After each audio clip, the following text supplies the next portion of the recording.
konformitas adalah suatu jenis pengaruh sosial di mana individu mengubah sikap dan tingkah laku mereka agar sesuai dengan norma sosial.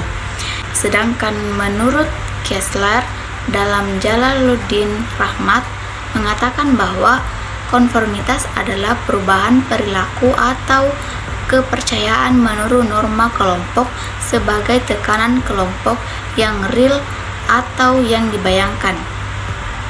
Adapun aspek-aspek konformitas, yang pertama, kepercayaan terhadap kelompok. Jadi, semakin besar kepercayaan individu terhadap kelompok sebagai sumber informasi yang benar, semakin besar pula kemungkinan untuk menyesuaikan diri terhadap kelompok. Yang kedua, aspek kepercayaan yang lemah terhadap penilaian sendiri. Jadi, individu yang percaya terhadap penilaiannya sendiri akan menurunkan tingkat konformitas karena kemudian kelompok bukan merupakan sumber informasi yang unggul lagi. Yang ketiga, rasa takut terhadap celaan sosial. Jadi, alasan konformitas adalah demi memperoleh persetujuan atau menghindari celaan kelompok. Yang keempat, rasa takut terhadap penyimpangan. Orang yang tidak mau mengikuti apa yang berlaku di dalam kelompok akan menanggung resiko mengalami akibat yang tidak menyenangkan. Faktor-faktor yang mempengaruhi konformitas. Yang pertama, kohesivitas dapat didefinisikan sebagai derajat ketertarikan yang dirasa oleh individu terhadap suatu kelompok. Yang kedua, ukuran kelompok. Semakin banyak anggota yang tergabung dalam kelompok akan menambah kuat seseorang untuk melakukan konformitas. Adapun jenis-jenis konformitas. Yang pertama, menurut Compliance, konformitas dilakukan secara terbuka hingga terlihat oleh umum, walaupun hatinya tidak setuju. Jenis konformitas ini bertujuan agar individu diterima dalam kelompok atau menghindari penolakan dari kelompok, misalnya menyantap makanan yang disuguhkan oleh tuan rumah walaupun tidak suka. Yang kedua, penerimaan atau acceptance. Konformitas ini yang disertai perilaku dan kepercayaan yang sesuai dengan tatanan sosial. Konformitas acceptance terjadi ketika individu percaya bahwa pendapat atau perilaku kelompok yang adalah benar, misalnya memenuhi ajakan teman-teman untuk membolos. Adapun dampak negatif dan dampak positif dari konformitas. Dampak positifnya yaitu masyarakat akan berfungsi lebih baik ketika orang-orang tahu bagaimana perilaku pada situasi tertentu dan ketika mereka memiliki kesamaan sikap dan tata cara berperilaku. Selanjutnya, dampak negatif yaitu berperilaku yang menyimpang, menghambat kreativitas berpikir, dan kurangnya informasi tentang bagaimana perilaku yang baik.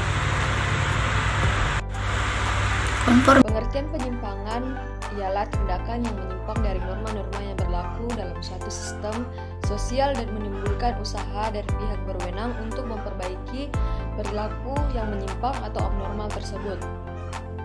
Adapun jenis-jenis penyimpangan, yang pertama itu penyimpangan individual, adalah penyimpangan yang dilakukan oleh seseorang atau individu tertentu terhadap norma-norma yang berlaku dalam masyarakat. Yang kedua, penyimpangan kelompok adalah tindakan yang dilakukan oleh sekelompok orang yang tunduk pada norma kelompok yang bertentangan dengan norma masyarakat yang berlaku. Yang ketiga, ada penyimpangan campuran, merupakan sebuah perilaku menyimpang yang biasanya dilakukan oleh seseorang atau individu yang merupakan bagian dari suatu kelompok yang tidak dapat mematuhi nilai maupun norma yang berlaku pada suatu lingkungan. Adapun faktor-faktor dari penyimpangan. Faktor penyebab perilaku menyimpang adalah krisis identitas, kontrol diri yang lemah, faktor keluarga, dan lingkungan pergaulan. Pengadilan guru melalui pembinaan, pencontohan, konseling individu, surat panggilan orang tua, dan konferensi kasus. Adapun penyimpangan positif ialah penyimpangan yang dapat diterima masyarakat. Contohnya adalah emansipasi wanita. Kemudian penyimpangan negatif adalah penyimpangan yang tidak dapat diterima masyarakat. Contohnya adalah koruptor. Pengertian penyimpangan ialah tindakan yang menyimpang. Baik, selanjutnya saya akan menjelaskan tentang materi penyimpangan sosial.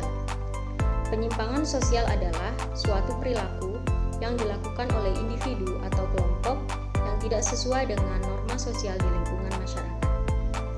Bentuk dari penyimpangan sosial terdiri atas penyimpangan sosial berdasarkan sifatnya dan penyimpangan sosial berdasarkan perilaku. Penyimpangan sosial berdasarkan sifatnya terdiri atas penyimpangan positif dan penyimpangan negatif. Sementara itu, penyimpangan berdasarkan perilakunya terdiri atas penyimpangan individu, penyimpangan kelompok, dan penyimpangan campuran. Salah satu contoh penyimpangan sosial yang ada di lingkungan masyarakat yaitu seseorang yang minum minuman beralkohol dan pula mengendarai kendaraannya yang dapat menyebabkan kecelakaan lalu lintas. Adapun penyebab dari penyimpangan sosial yaitu yang pertama, perubahan nilai dan norma sosial, yang kedua, proses sosialisasi yang tidak sempurna. Cara mengatasi penyimpangan sosial yang pertama, peran lembaga sosial, yang kedua, sanksi sosial, yang ketiga, rehabilitasi, yang keempat, penyuluhan, yang kelima, kerjasama dengan pihak-pihak yang terkait. Terima kasih. Tipe-tipe kejahatan yang pertama yaitu kejahatan konvensional, melibatkan pelanggaran hukum umum seperti pencurian, perampokan, atau tindak kriminal lain yang dianggap konvensional dalam masyarakat.